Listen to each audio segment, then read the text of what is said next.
परमेश्वर का धन्यवाद। आज हम एक विषय ले रहे हैं जिसमें परमेश्वर का वचन बताता है उजियाले के बारे में। उत्पत्ति की किताब उसका पहला अध्याय उसके तीसरे पद के अंदर कुछ इस तरीके से लिखा है कि वहाँ पे परमेश्वर के वचन में कहा गया, यहोवा ने कहा कि उजियाला हो।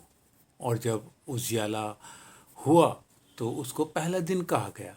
मगर जब हम आगे पढ़ते हैं तो आगे हमें पता चलता है कि उसका चौथे दिन परमेश्वर ने सूरज, चांद, सितारे जब ये बनाए तो उस वक्त भी दिनों के बारे में जिक्र किया गया।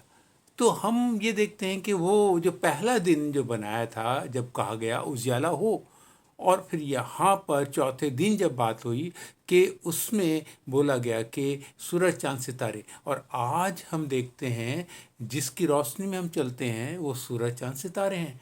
मगर वो जो पहला उजाला है जिसके विषय में परमेश्वर ने कहा ये पहला दिन हुआ, तो उस दिन के बारे में, उस उजाले के बारे में अगर हम देखें तो हम भजन संहिता 119 उसके 130 में देखेंगे तो हमें वहाँ पता चलता है कि परमेश्वर वहाँ पे वचन में बोलता है कि तेरे वचन के खुलने से प्रकाश उत्पन्न होता है, उजियाला होता है, और भोले लोग समझ प्राप्त करते हैं।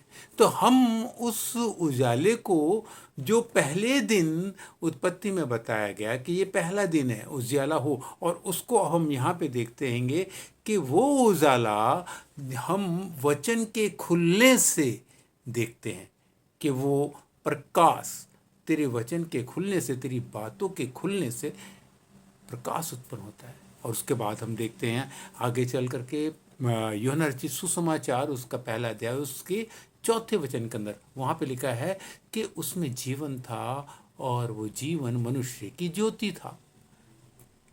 तो वो ज्योति जिसके अंदर, जिसमें जीवन था, जो मनुष्य की ज्योति था, वो खुद प्रभु यीशु मसीह था। और वो उजाला जो उत्पत्ति में उसके पहले दिन को दर्शाता है, वो ही उजाला इस बात को कहता है कि जगत की ज्योति मैं हूं, और वो प्रभु यीशु मसीह है।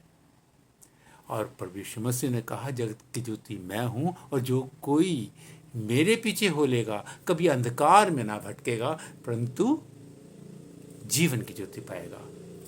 हम यहाँ पे देखते हैं कि जिस भी मनुष्य के जीवन के अंदर निराशा है, नाउम्मीद है, उसके जीवन में उस अंधकार को दूर करने के लिए प्रभु यीशु अपनी उस ज्योति को, जो कहता है कि मैं जगत की ज्योति हूँ, उस मनुष्य की ज्योति बन करके आया।